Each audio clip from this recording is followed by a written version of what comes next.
Okay, Keith, off you go. Yes, I mentioned the business about publishing my first essay in 1971 to establish the fact that I am one of the ancient mariners of D.H. Lawrence studies. As I gaze at the faces, most of whom are happily familiar to me in the Zoom gallery, I noticed that there are a number of ancient mariners of D.H. Lawrence studies. When I began back then, really in the late 60s, the important influential Lawrence scholars were Harry T. Moore, Mark Spilka, and of course, F.R. Leavis. Um, as Bob mentioned, this paper began at a conference in Paris, in Nanterre, last year. Um, that conference was started by the great Jeanette Catois. It is now directed by Fiona Fleming and Elise Brodreux. The topic was indeed acoustic awareness. Um, that was a difficult topic, even though it seems as if it might be trendy. It didn't attract very many papers. Um, and though this topic came to me quite readily because I've always loved studies in classic American literature. I may be the only person on Zoom um, who the first Lawrence book I read was The Rainbow. The second was Studies in Classic American Literature. I think that's unusual. Um, the paper is a little short. It's only about 30 minutes plus, and that's because it originated at this conference. The conference presentations were only 20 minutes. My paper was 30 minutes, but I could only read two-thirds of it. I didn't realize until today, as a matter of fact, that what I should have done was add a little more.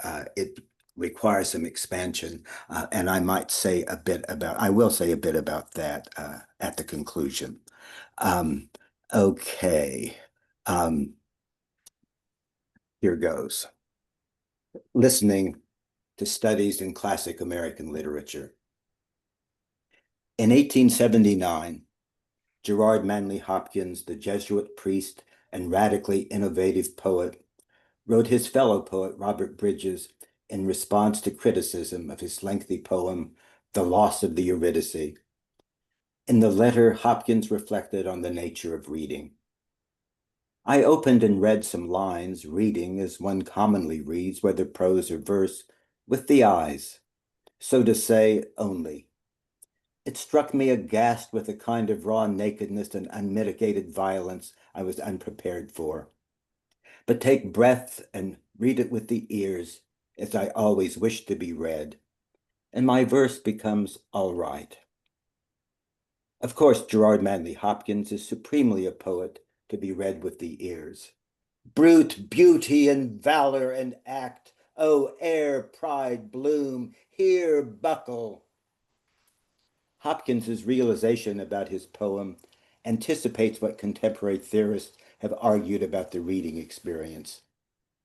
In Orality and Literacy from 1982, Walter J. Ong observes that reading a text means converting it to sound, aloud or in the imagination. Angela Layton observes in Hearing Things, the work of sound in literature from 2018, that if actual sound is itself a transient passenger, invisible and always to be interpreted by the ear, how much more acute is the strange interpretability of sound in the written word, the ghost effects of which are built into its workings. For all reading is a matter of hearing things. Capitalizing on an academic trend, the interdisciplinary journal Sound Studies has been with us since 2015. In this paper, I will argue that reading studies in classic American literature is significantly an experience of delighted listening. Needless to say, if one acknowledges that all reading is a matter of hearing things, then in some way we hear anything written by D.H. Lawrence and everyone else. My point is that a reader requires no knowledge of reading theory to recognize that the imagined voice of the author comes out especially loud and clear throughout studies in classic American literature. It is as if Lawrence has written the studies essays to be somehow audible. I will be comparing the Benjamin Franklin and Walt Whitman essays and studies with the earliest surviving versions of those two essays. Benjamin Franklin and Whitman are the most striking examples of Lawrence's dramatic transformation of early versions of the studies essays into often resounding essays that we distinctly hear as we read. These two essays are the showpieces of studies in classic American literature. As early as October 1915, Lawrence was talking about traveling to America. He wrote Harriet Monroe, the editor of Poetry magazine, that he must see America. I think there the life comes up from the roots, crude but vital. Here the whole tree of life is dying. Late in 1916, he informed Catherine Carswell that he wanted immediately or at length to transfer all my life to America, where the skies are not so old, the air is newer, the earth is not tired. In January 1917, he wrote J.B. Pinker, his agent in Britain, that he wanted to go to America. It is necessary now for me to address a new public. He had already got in his head a set of essays or lectures on classic American literature.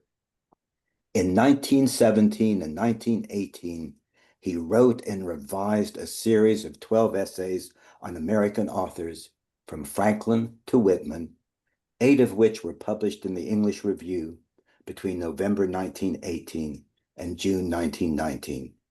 Whitman was one of the 4 essays that the English Review did not publish. Mark Kincaid Weeks describes the difference between the English Review essays and their final revisions.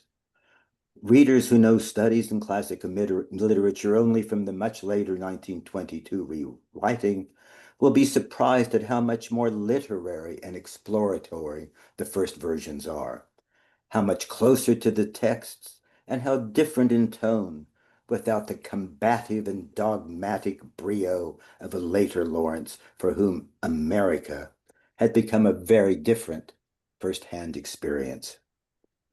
I would add that the English Review essays seem not only literary and exploratory, but often rather academic as well. The notorious author of a banned novel is presenting himself as a sober-minded intellectual, communicating serious ideas about a body of literature that heretofore had not been taken seriously.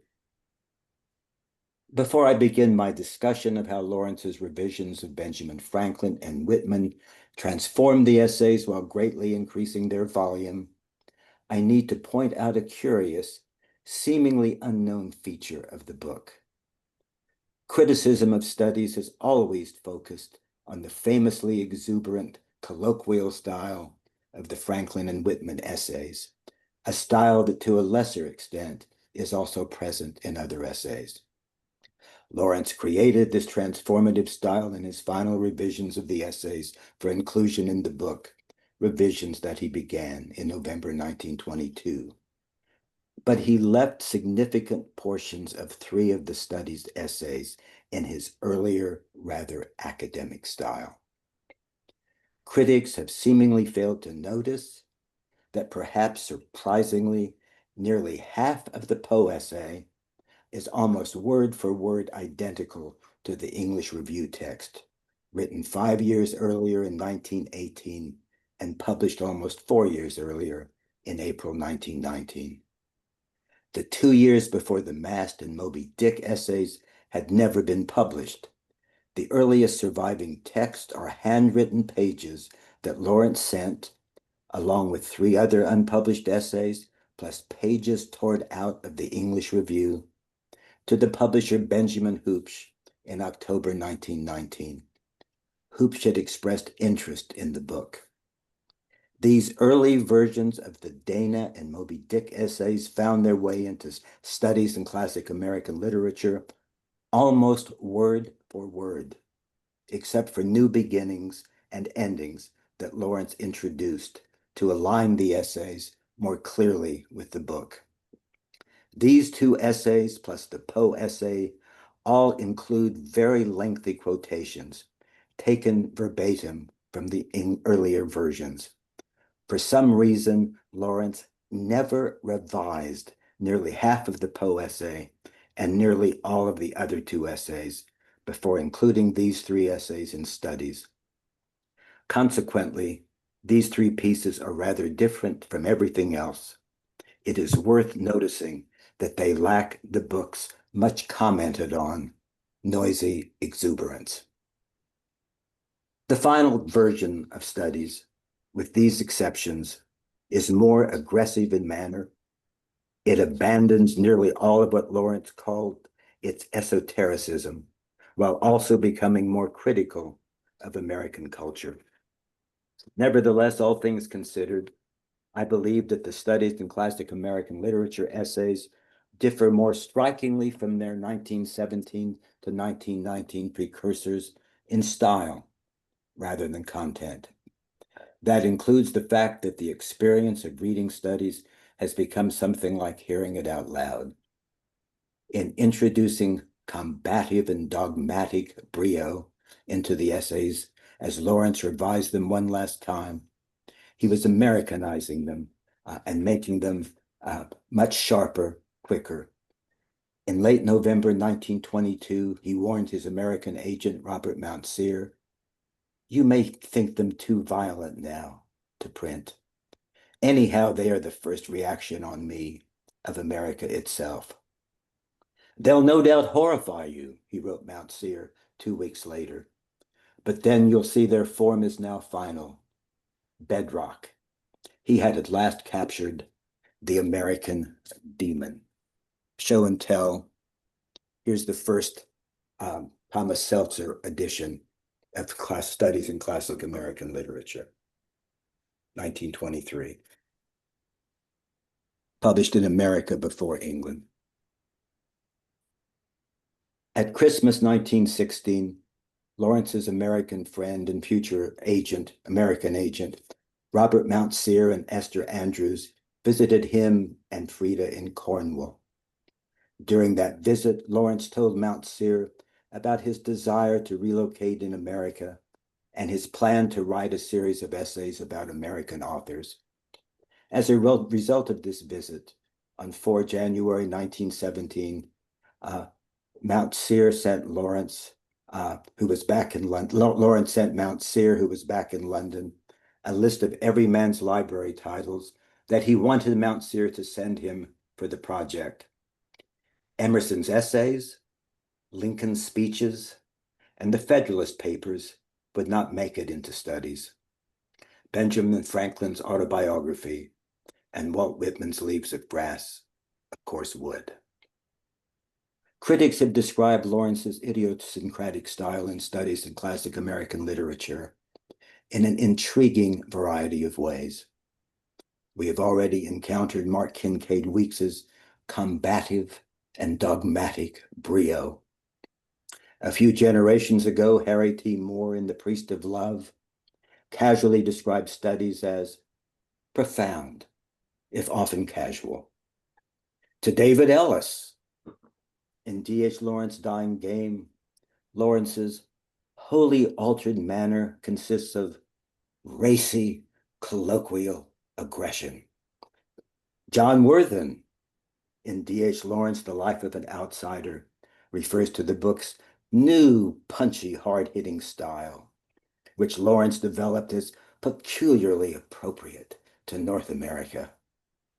In The Life of D.H. Lawrence, Andrew Harrison describes the style of the studies essays as more barbed and satirical than that of the earlier versions.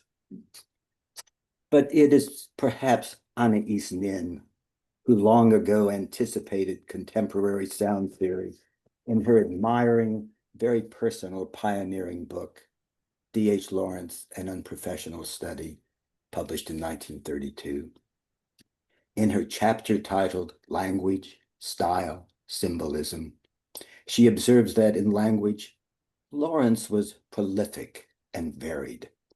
She devotes one sentence to studies in classic American literature, which she describes as syncopated with megaphonic insertions. Nin hears the book as she reads it, and so do we. Benjamin Franklin is as much about Franklin as it is about Franklin's autobiography, his contribution to classic American literature. Lawrence's harshly critical, often derisive portrait of the beloved founding father must have been especially startling to American readers. Middle-sized, sturdy, snuff-colored Dr. Franklin is a rationalist who compiles a list of virtues in columns and gives himself good and bad marks according to as he thought his behavior deserved. Lawrence associates Franklin with American materialism, complacency, conformity, and hypocrisy. He refers to Franklin as most moral Benjamin immediately before quoting an extensive passage from the autobiography in which Franklin sent to settle some disturbance among the Indians, concludes that it might be the design of Providence to extirpate these savages in order to make room for the cultivators of the earth. Lawrence admires Franklin for his accomplishments, but nevertheless he can't stand him. The English Review version of Benjamin Franklin appeared in the journal in December 1918. Some well-known segments of this version of the essay made their way into the study's text in revised form. But a good deal of the English Review essay has little to do with Franklin. Approximately 40% of the essay is given over to Lawrence's familiar pseudo-philosophizing of this period. For example, central is the mystery of now, the creative mystery, what we have called the Godhead. It pulses forever in the motion of creation, drawing all things towards itself. Both versions of Benjamin Franklin begin with detailed consideration of the question of human perfectibility. Here is the opening of the English Review text. The idea of the perfectibility of man, which was such an inspiration in Europe to Rousseau and Godwin and Shelley, all of those idealists of the 18th and early 19th century, was actually fulfilled in America before the idea was promulgated in Europe. If we sift the descriptions of the perfect man and accept the chief features of this ideal being, keeping only to what is possible, we shall find we have the abstract of a character, such as Benjamin Franklin's. A man whose passions are the obedient servants of his mind. A man whose sole ambition is to live for the bettering and advancement of his fellows. A man of such complete natural benevolence that the interests of self never obtrude in his works or his desires. Such was to be the perfect man of the future in the millennium of the world. And such a man was Benjamin Franklin in the actual America. Notice the self-conscious academic manner of these paragraphs. Wordiness is part of that manner. The first paragraph contains 80 words in 2 sentences. The second paragraph begins with a 63-word sentence. Notice the formal parallel constructions beginning with the word a man. Notice the reliance on Latinate words, most notably benevolence, and the fancy promulgated and obtrude. Compare these 2 paragraphs with the exuberant, performative, very noisy opening of Benjamin Franklin in studies. The perfectibility of man. Ah, heaven, what a dreary theme. The perfectibility of the Ford car. The perfectibility of which man? I am many men. Which of them are you going to perfect? I am not a mechanical contrivance. Education. Which of the various me's do you propose to educate, and of which do you propose to suppress? Anyhow, I defy you. I defy you, O society, to educate me or to suppress me according to your dummy standards. The ideal man, and which is he, if you please? Benjamin Franklin or Abraham Lincoln, the ideal man, Roosevelt or Porfirio Diaz. There are other men in me besides the patient ass who sits here in a tweed jacket. What am I doing? Playing the patient ass in a tweed jacket. Who am I talking to? Who are you at the other end of this patience? Instead of two rather labored paragraphs, we have five brief, bracily energetic paragraphs. The two opening paragraphs in the English Review text and these five short paragraphs occupy the same 15 lines in the Cambridge edition, but vive la différence. Both texts begin with the concept of human perfectibility, pompously expressed in the English Review essay, playfully expressed in the Studies essay. We hear the Studies essay because the author is talking directly to us in very down-to-earth language. The language is also interrogatory. 9 sentences ask us questions, and exclamatory. 5 end with an exclamation point. The first 2 paragraphs of the English Review opening culminate with Benjamin Franklin. In Studies, Franklin first appears in the brief 4th paragraph as a part of a quartet along with Lincoln, Theodore Roosevelt, and the Mexican dictator Porfirio Diaz. The Studies text adds 10 more lines with 6 more questions before emphatically resolving Franklin's connection to the idea of perfectibility. The author asks in the 6th additional question, which of these do you choose to perfect at the expense of every other? And then comes the slangy answer. Oh, Daddy Franklin will tell you. He'll rig him up for you, the pattern American. Oh, Franklin was the first downright American. Such a man was Benjamin Franklin, has sneeringly become, oh, Daddy Franklin will tell you. Surely Lawrence enjoyed writing in the playful, energetic manner of the Studies essay more than he enjoyed being the sober-sided author of the English Review essay. Lawrence includes Franklin's 6-point creed early in both essays.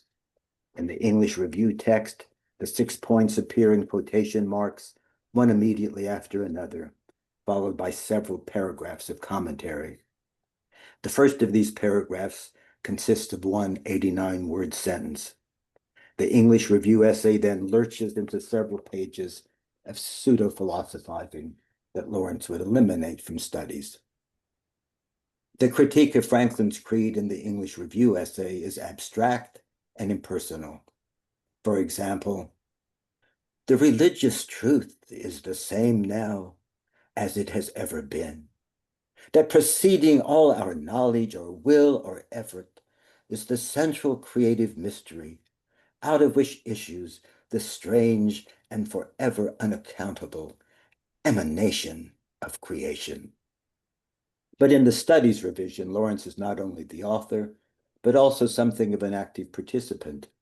He presents himself as a man with an antithetical set of values to Franklin's. He interjects his own ironically voiced critique of each point. For example, after Franklin's first point, that there is one God who made all things, Lawrence comments, but Benjamin made him. After that the soul is immortal, Lawrence interjects, clearly speaking to us. You'll see why in the next clause. When he refers to Franklin in 3 of his 6 interjections, he disrespectively refers to him as Benjamin. Lawrence, a strong presence in the studies essay, is also a strong voice. Both versions of the essay include Franklin's list of 13 virtues, from temperance to humility. Only in studies does Lawrence, playing the role of the anti-Franklin, indulge in the fun of playing at Benjamin by providing his own counter list. For example, Franklin's instruction for silence is, "Speak not, but what may benefit others or yourself. Avoid trifling conversation." Lawrence counters this with, "Be still when you have nothing to say. When genuine passion moves you, say what you've got to say, and say it hot." Can we hear Lawrence saying it hot? When he advises us to say it hot. Near the end of the studies, Benjamin Franklin, Lawrence raises the volume with words all in capital letters, plus 2 exclamation points. His language is aggressively colloquial as he complains that Benjamin is saying effectively saying that if I don't get my wages here below, that is, if Mr. Pierpont Morgan or Mr. Nosy Hebrew or the grand United States government, the grand U.S., us or some of us, manages to scoop in my bit along with their lump, why, never mind. I shall get my wages hereafter. Lawrence has had enough. Oh, Benjamin, oh, Benjamin, you do not suck me in any longer.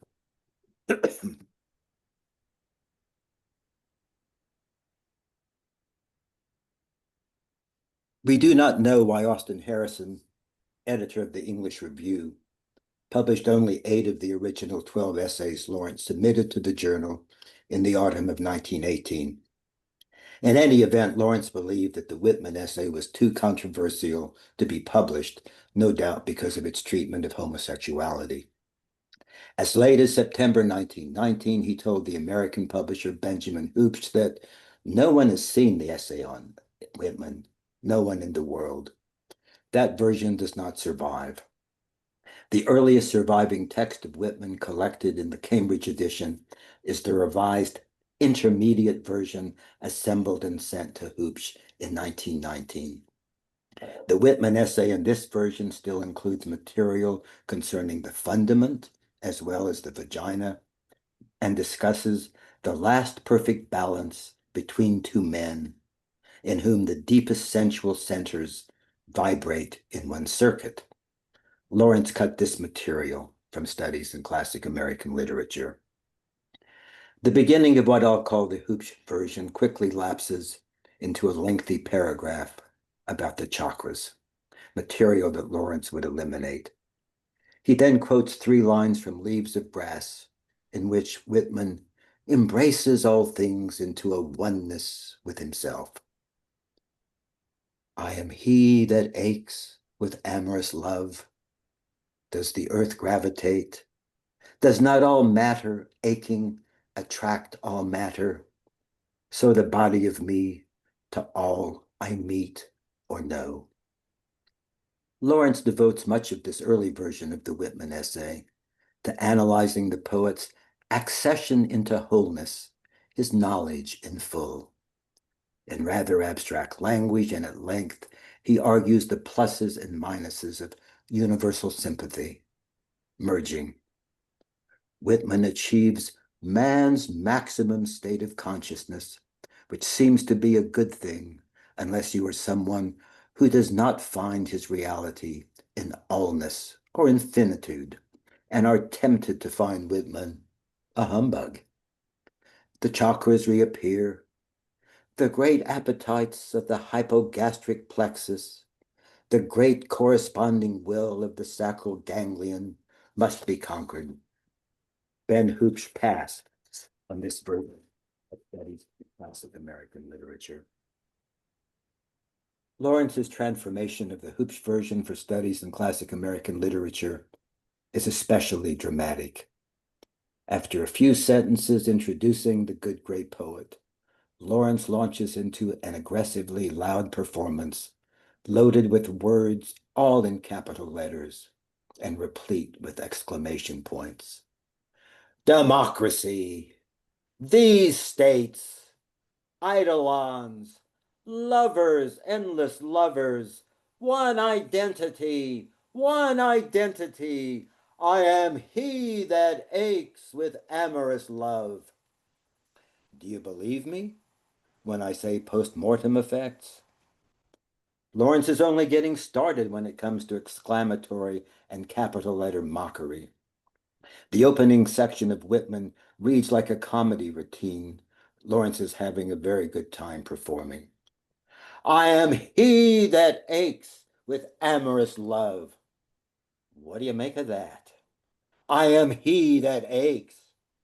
First generalization. First uncomfortable generalization. With amorous love. Oh, God. Better a bellyache. A bellyache is at least specific. But the ache of amorous love. Next, we hear the voice of a parent or schoolmaster taking Whitman to task. I am he that aches with amorous love. Walter, leave off. You are not he. You are just a limited Walter. And your ache doesn't include all amorous love by any means. If you ache, you only ache with a small bit of amorous love. And there's so much more outside the cover of your ache that you might be a bit milder about it. I am he that aches with amorous love. Chuff, chuff, chuff, chuff, chuff, chuff, chuff, chuff. Reminds me of a steam engine, a locomotive. They're the only things that seem to me to ache with amorous love. I believe it is impossible to read this performative, very funny passage, filled with words all in capital letters, without hearing the voice of the author. Lawrence devotes most of the first half of the studies, Whitman, to his criticism of the poet's adherence to merging, embracing all and weaving all things into himself. He sprinkles occasional words all in capital letters throughout the essay. We hear the author in his chiding, conversational style. Oh, Walter, Walter, what have you done with yourself, with your own individual self? For it sounds as if it had all leaked out of you, leaked into the universe. Perhaps surprisingly, in the end, this awful Whitman, a rather fat old man full of a rather senile, self-conscious sensuosity, turns out to be a very great poet who has meant so much to me. Lawrence concludes Whitman and Studies in Classic American Literature with a ringing celebration of the promise of America based on the exultance of Whitman's message. Purified of merging, purified of myself, the exultant message of American democracy, of souls in the open road, full of glad recognition, full of fierce readiness. In arguing that Lawrence has substantially increased the volume of his essays on American literature in his final revision for publication in Studies in Classic American Literature, I have focused on the most exuberant and performative parts of the Franklin and Whitman essays. But we hear Lawrence as we read Studies throughout the book, even in passages that lack words all in capital letters and exclamatory sentences. Lawrence's racy, slangy, down-to-earth style seems audible. The Hawthorne essay, published in the English Review in May 1919, contains language like this.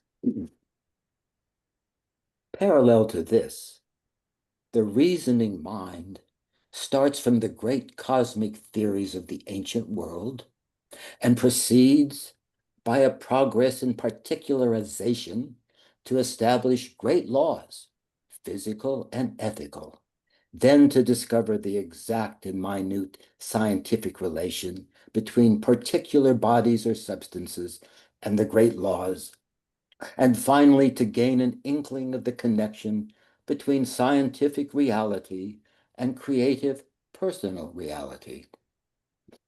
That 64-word sentence aims to illuminate the scarlet letter. So does this sentence. All thought and mental cognition is but a sublimation of the great primary sensual knowledge located in the tissues of the physique and centered in the nervous ganglia.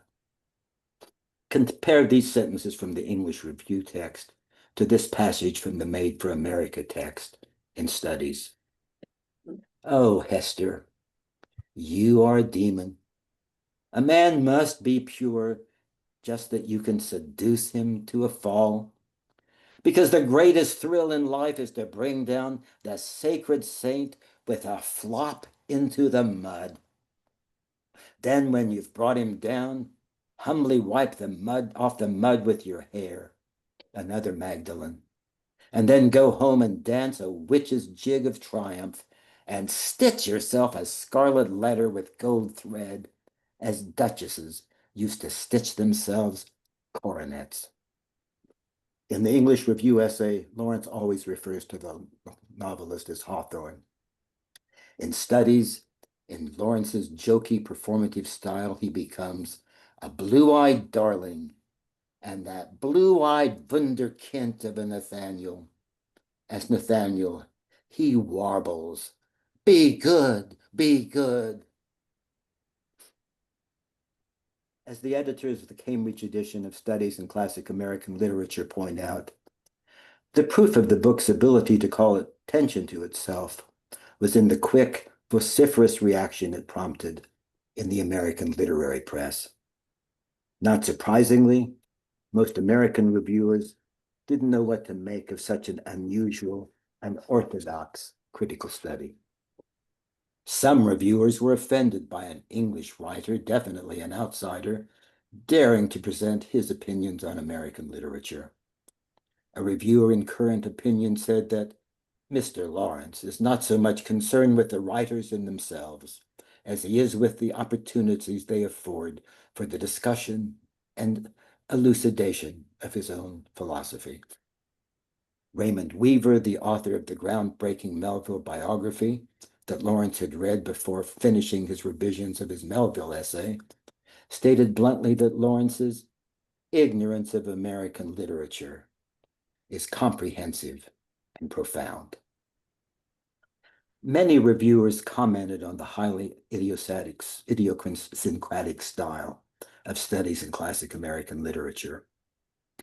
Brock, in the New York Times Book Review, admired Lawrence's critical insights, which he found to be arresting, illuminating, often the truth, or very near it. But he had a complicated opinion of Lawrence's style. If upon the subject properly in hand, he writes like a man of insight and a clever workman with the edge tools of language, the next sentence might often be composed by a gum-chewing Main Street soda fountain jerk or a blear-eyed barroom bum. The implication of Brock's assessment of the style in Studies is clear. We recognize the gum-chewing soda fountain cut-up and the barroom bum because we hear their voices. Stuart P. Sherman, a distinguished English professor at the University of Illinois, wrote perhaps the most interesting review of Studies. At about the same time that Lawrence was completing his revision of Studies, he reviewed Sherman's book, Americans. Franklin, Hawthorne, and Whitman all figure prominently in Americans. Lawrence composed his review of Sherman's book in the style of Studies in Classic American Literature. Well, there is Professor Sherman's dish of cookies, which he bids you eat and have.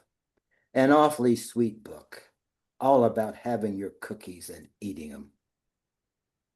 Stuart Sherman returned the favor by reviewing studies in classic American literature in the New York Evening Post Literary Review issue of 20th October 1923. In his lengthy, insightful, rather elegant review, Sherman describes Lawrence, not pejoratively, I think, as a philosophic caveman, and also says that Lawrence is an interesting fellow, perceptive, receptive, inquisitive, sincere, violent, and vengeful. But I am most taken with Sherman's perception that the style which the greatest of living English writers employs to address his American audience demonstrates that he is resolved to be a genuine Americano. Something of a linguist, he has attempted to master the idiom and actually to write his book in the vernacular. A critic to the manner born may justly complain that his idiom is by no means flawless.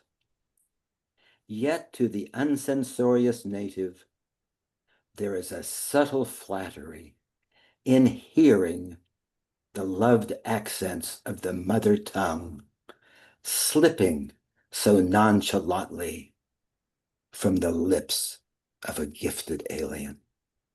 In 1923, Stuart P. Sherman was both reading and listening to studies in classic American literature. And that's what we all do when we read this neglected masterpiece a century later. Thank you. That's it. Well, No, I've unmuted now. well, as you know, we